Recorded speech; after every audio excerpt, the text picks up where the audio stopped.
Assalamualaikum warahmatullahi wabarakatuh. Perkenalkan, nama saya Davin Baki Alvan dari Teknik Mesin Angkatan 2021 dengan NIM 210501211140165. Kali ini saya akan mempresentasikan mengenai materi mata kuliah yang saya ingin ajukan atau saya konversikan. Kali ini saya magang di eh, PT Inka Persero dan ditempatkan di divisi teknologi di bagian Departemen Engineering dan di unit Mechanical Engineering System. Untuk mata kuliah yang pertama yaitu ada refrigerasi dan pengkondisian udara. Nah, berikut adalah sistem kerja AC pada kereta 612 20.000 kilokalori. AC kereta pada dasarnya sama seperti AC pada umumnya, terdiri dari empat komponen utama, yaitu kondensor, kompresor, katup ekspansi, dan evaporator. Pertama, kompresor bertugas untuk mengkompresi refrigeran atau zat pendingin sehingga menjadi gas bertekanan tinggi dan panas. Kompresor biasanya digerakkan oleh mesin atau motor listrik. Selanjutnya, setelah refrigeran melewati kompresor, refrigeran masuk ke kondensor. Di kondensor akan terjadi pelepasan panas dan refrigeran yang tadinya berupa gas terkondensasi menjadi refrigeran air. Setelah itu, refrigeran melewati katup ekspansi yang berfungsi membatasi gerakan refrigeran dan mengurangi tekanan secara drastis.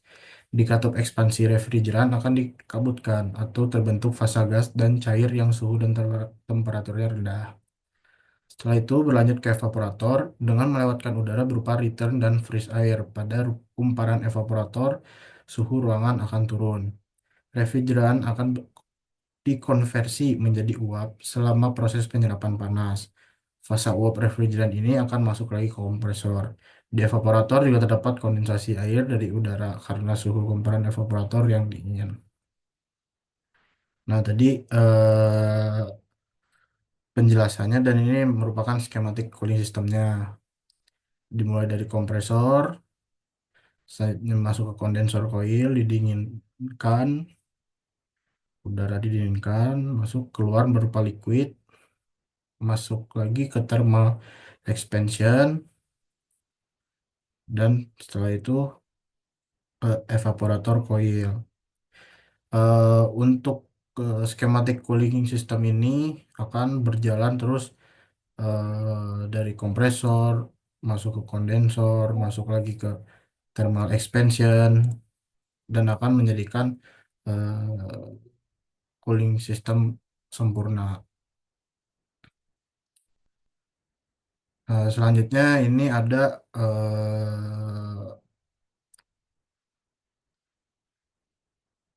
posisi atau spesifikasi dari AC yang digunakan pada rangkaian 612.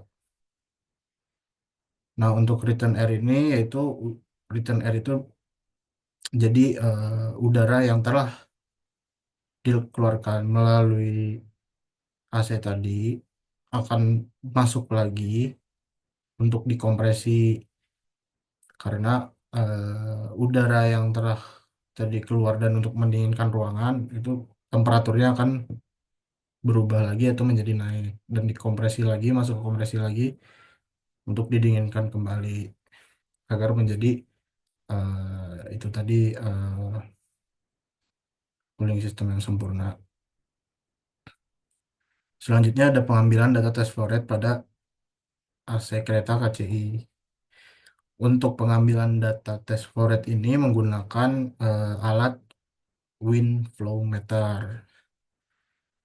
Wind flow meter adalah alat untuk mengukur aliran udara. Alat ini dapat mengukur aliran udara dalam berbagai satuan, seperti meter kubik per detik, liter per detik, atau kaki kubik per menit.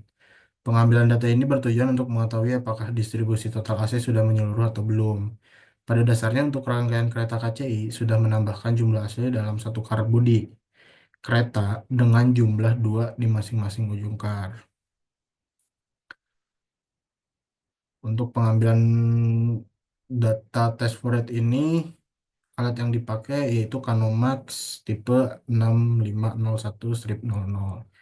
Ini ada spesifikasi lebih lengkapnya. Untuk selanjutnya cara pemakaiannya yaitu dengan cara mendekatkan wind sensor ini pada titik uji. Setelah didekatkan akan muncul angka pada layar. Dalam layar tersebut ada tiga variasi nilai yaitu wind flow rate yang paling atas. Selanjutnya yang kedua di tengah ini ada suhu dan yang terakhir ada kelembapan relatif. Nah, untuk kali ini angka yang dipakai ini yang paling atas itu karena kita untuk melakukan tes flow rate. Selanjutnya dalam pengujiannya disediakan plotting titik uji flow rate seperti gambar di samping. Untuk ketentuannya yaitu kecepatan udara maksimal 1,2 meter per sekon. Oke, selanjutnya dalam pengujiannya dilakukan dua kali pengujian dengan hasil seperti gambar di bawah ini.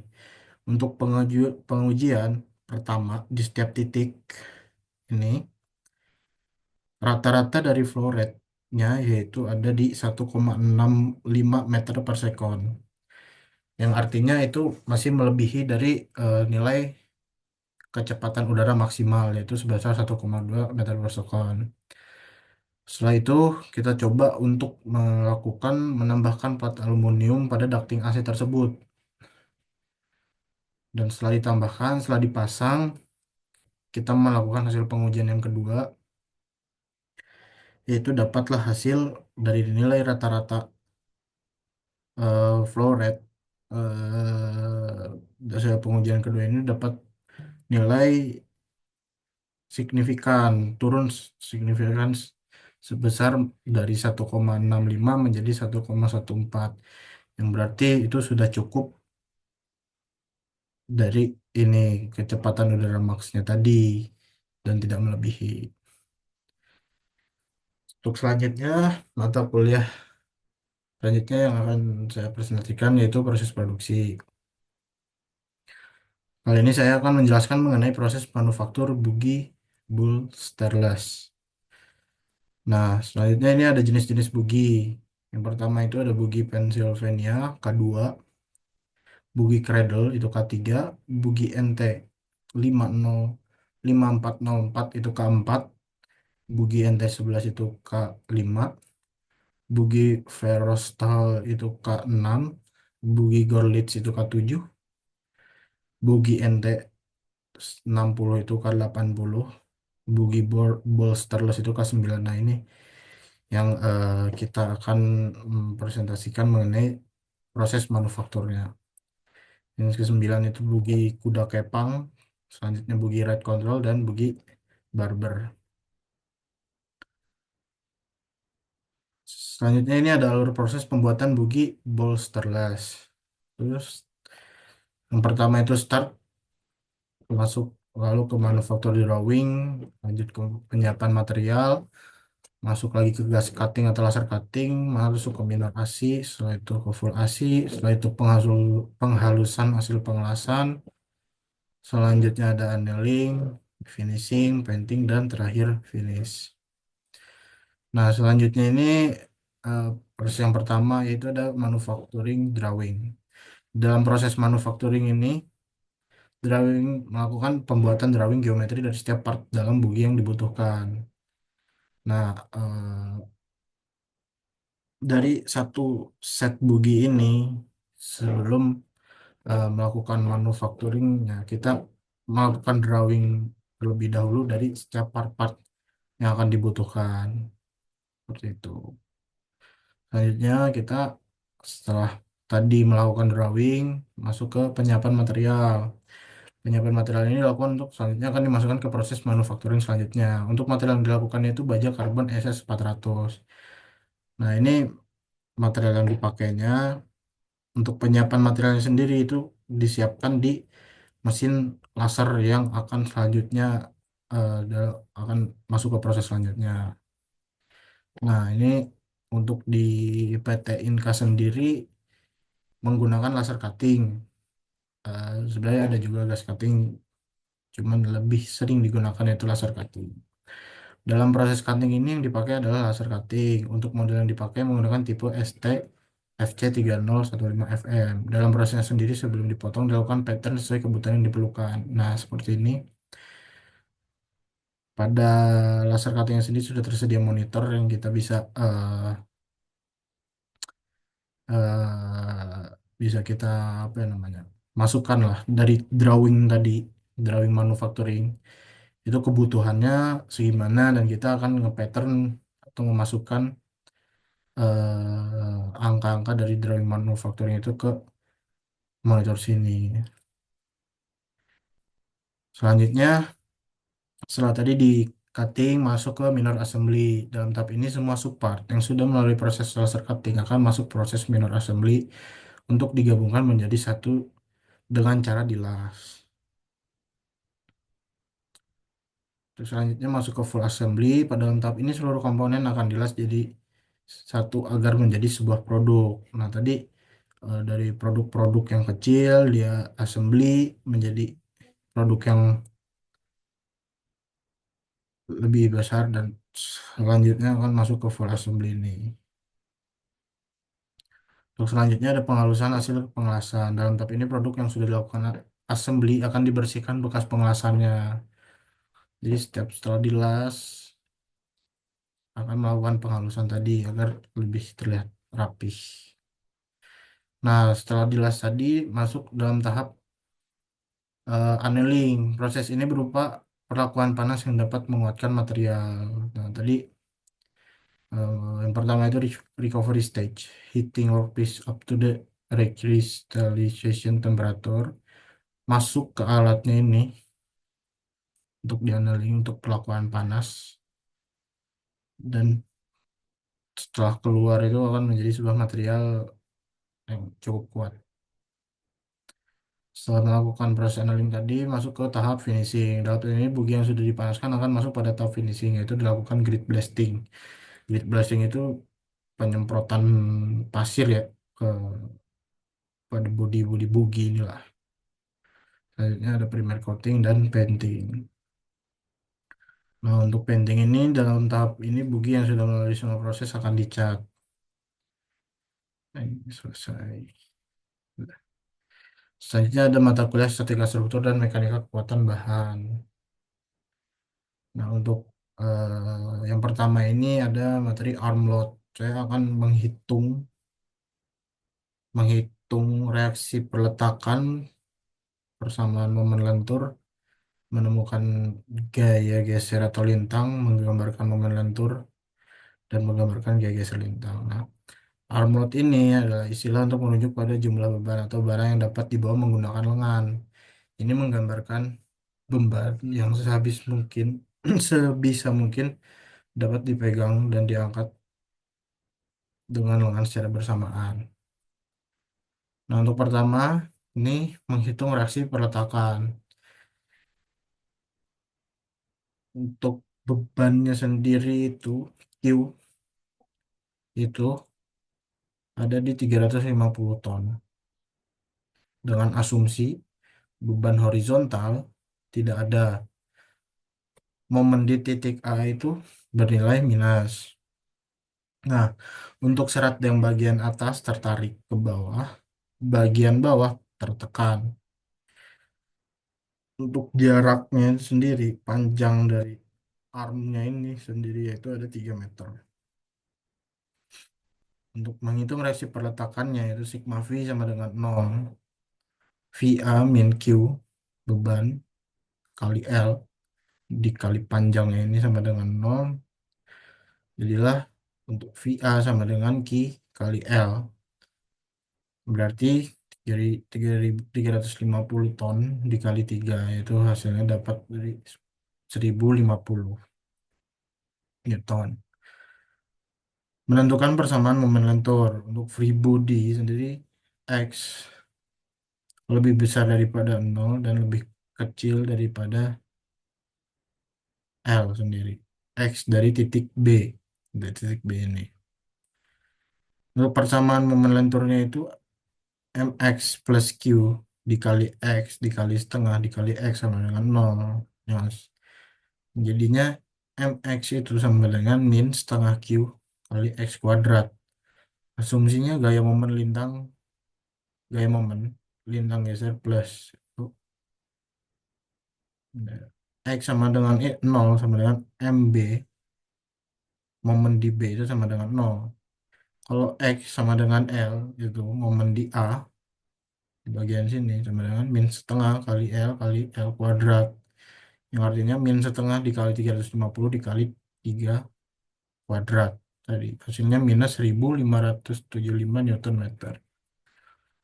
Untuk menentukan gaya geser atau lintang itu sama kayak mx sama dengan min setengah q x kuadrat. Oke, sama hasilnya sama seperti reaksi perletakan tadi. Untuk menggambarkan momen lenturnya ini, garis ini yaitu persamaan garis momen. Itu tadi rumusnya mx sama dengan minus setengah q x kuadrat. Ini di bagian sini momen itu bersifat minus karena serat serat bagian atasnya tertarik, serat bagian bawahnya tertekan. Nah, ini untuk penggambaran gaya geser atau lintang. LA sama dengan Q kali L, gaya geser titik A. Nah, ini sama dengan LX sama dengan Q kali X. Nah, untuk selanjutnya ini ada analisis struktur menggunakan ANSYS. Penggunaan metode elemen hingga untuk analisis kekuatan struktur. Nah, untuk yang saya simulasikan ini yaitu stand boogie. Stand boogie merupakan sebuah produk atau jig tools yang dirancang untuk memenuhi kebutuhan dalam tahap mayor ASI pada proses pembuatan boogie itu sendiri. Stand boogie mendapatkan beban 35.000 Newton dalam penggunaannya. Maka dari itu dibutuhkan analisis struktural dari stand boogie agar bisa menahan beban dan tidak membahayakan pegawai pada saat penggunaannya. Nah, ini berikut tahapan pemberian constraint dan force pada stand boogie. Pemberian load disesuaikan dengan beban yang dikenakan pada stand boogie, yaitu sebesar 35.000 Newton, ditahan oleh dua penampang. Sini penampangnya, C dan B ini. Oleh karena itu, pada simulasi ini, beban dimodelkan dengan remote force yang diaplikasikan pada masing-masing penampang, yaitu jumlahnya dua, sehingga setiap penampang mendapatkan beban 17.500 Newton. Selanjutnya ada terdapat dua output yang dikeluarkan dari simulasi ini, yaitu nilai tegangan von Mises beserta displacement. Nilai tegangan maksimum digunakan untuk menganalisis apakah struktur aman ataupun tidak melalui kalkulasi margin of safety. Selanjutnya nilai displacement digunakan untuk mengetahui nilai defleksi komponen sehingga dapat digunakan untuk menilai apakah defleksi yang dialami dapat mengganggu struktur lain ataupun tidak. Nah, ini hasilnya yaitu defleksi pada struktur stand boogie. Ini paling besar terjadi pada alasnya karena di alasnya sendiri itu eh, dilakukan fixnya dan tidak di dibaut ke ground. Makanya besar ya, defleksi itu terjadi pada alasnya itu tersendiri. Selanjutnya ada mata kuliah CAD/CAM mampu ya. Nah, berikut ini stand boogie yang saya buat ini. Nah, ini stand boogie di sebuah jig tools untuk menunjang kebutuhan dalam proses produksi bugi. Dalam penggunaannya bugi akan digantung di stand bugi tersebut dan dapat memudahkan pengerjaan produksi bugi pada tahap pengelasan vertikal. Nah, jadi stand bugi ini berguna untuk pengelasan vertikal pada tahap full ASI bugi tadi. Nah, ini part-part yang saya buat yang belum diassembly. Dan ini setelah assembly seluruh komponen bentuk dari geometri dan drawingnya. Ini bentuk setelah diassembly tadi. Oke, selanjutnya ada run connector.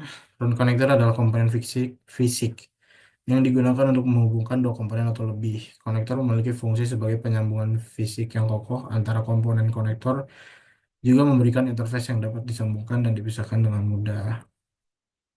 Nah, ini saya akan melakukan ini cam ya.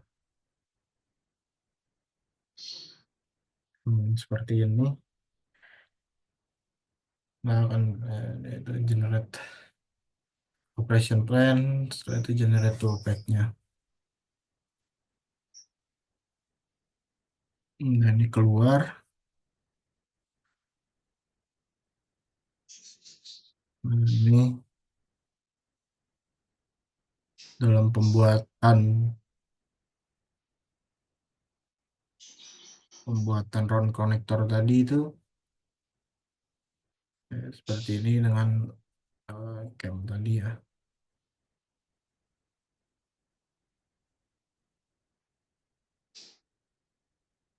Saya cepatkan dan hasilnya seperti ini.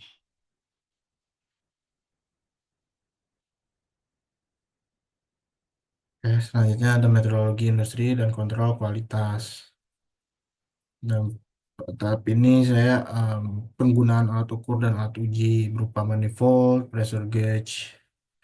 Dan manifold ini ada yang berupa digital dan juga non digitalnya ya apa ya namanya ini.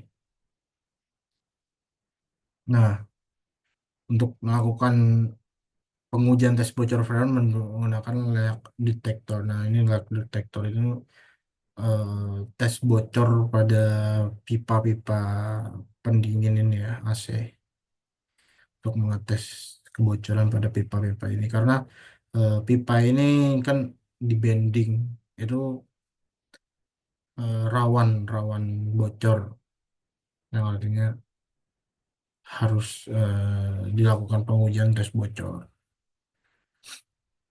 Nah, ini ada alat untuk mengukur berapa kilogram freon yang telah masuk AC. Alat tersebut diletakkan di bawah tabung freon, semacam timbangan.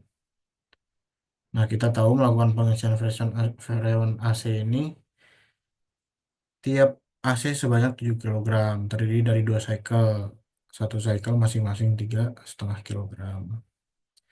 Nah, selanjutnya ini ada melakukan tes performa AC sebagai quality control sebelum produk dipasang di kereta. Pengujian penggunaan alat Testo 450i, yaitu untuk mendapatkan data dari kecepatan atau flow udara dari evaporator dan lain-lain. Data tersebut berupa kecepatan, temperatur, dan humidity. Nah, ini HLPS ini tadi ada di sistem schematic cooling system tadi ya. HLPS ini merupakan sistem apa? Sistem pengaman. Jadi cara kerjanya itu menghentikan kerja kompresor pada saat terjadi tekanan lebih tinggi dan lebih rendah, melindungi motor kompresor lebih kelebihan beban. Nah, setting low pressure-nya itu 1,1 bar dan setting high pressure-nya ini di 27,5 bar. Nah, ini selanjutnya ada fungsi-fungsi yang disediakan untuk melindungi AC. Yang pertama ini pengamanan kontrol panel untuk power supply abnormal. Nah, di sini ada NFB, NFB ini ada di sini pengaman fan ya, NFB, NFB ini. Dan yang thermal overheat pada kompresor, kondensor fan, dan evaporator fan. Oke, sekian dan terima kasih. Demikian presentasi dari saya. Wassalamualaikum warahmatullahi wabarakatuh.